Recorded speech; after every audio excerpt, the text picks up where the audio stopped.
তাহলে আমরা কি বলছি যে এটা হলো কি সূর্যকে আমরা কি বলি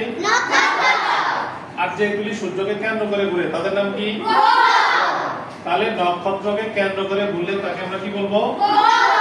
গ্রহ নিজের কোনো আলো নাই সে সূর্যের আলোয় আলোকিত। আচ্ছা আমরা যদি এরপরে দেখি দেখো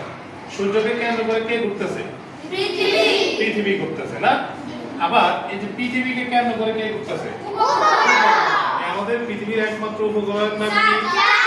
কেমন কারণ চাঁদ গ্রহকে কেন্দ্র করে ঘুরে এইজন্য আমরা এটাকে বলি কি উপগ্রহ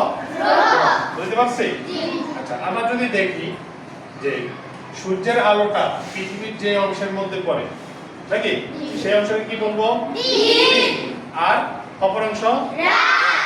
তাহলে আমাদের এই যে পৃথিবী নিজে অক্ষের উপরে একবার ঘুরে সেই অংশটাকে কি গতি বলা হয় আনিক গতি। দিন রাত কিসের জন্য হয় আমরা দেখছি না যে সূর্যের আলোটা যে অংশের উপর পড়তেছে সেটাকে আমরা কি বলি দিন আর অপর অংশ তাহলে আমরা যদি দেখি যে পৃথিবীতে উপর থেকে নিচ পর্যন্ত এটাকে কি বলে একটা রেখা মেরু রেখা মেরু রেখাটা কি উপর থেকে নিচ উত্তর থেকে দক্ষিণ পর্যন্ত নাকি আর পৃথিবীর মাঝখানে পূব থেকে পশ্চিম পর্যন্ত যে রেখা তার নাম কি নিরক্ষর রেখার উপরের রেখাটাকে কি বলে কর্কট ক্রান্তীয় রেখা আর নিচেরটা মকর ক্রান্তীয় রেখা। আচ্ছা তাহলে আমরা যদি দেখি যে সূর্যের যে অংশ সূর্যের কাছে থাকে সেই অংশে কি হয় গরম হয় সেই অংশে কি গরম আর যে অংশ সূর্য থেকে দূরে থাকে তাকে আমরা কি বলি শীতকাল নাকি শীতকাল। 22 ডিসেম্বর সূর্য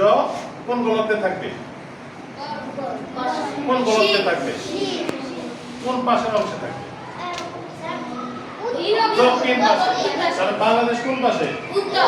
পাশে তাহলে 22 ডিসেম্বর সূর্য থাকবে কোন পাশে দক্ষিণ পাশে তাহলে এর জন্য 22 ডিসেম্বর বাংলাদেশ মানে এশিয়া অঞ্চলে কি থাকবে শীতকাল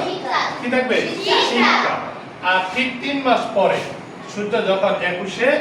মার্চ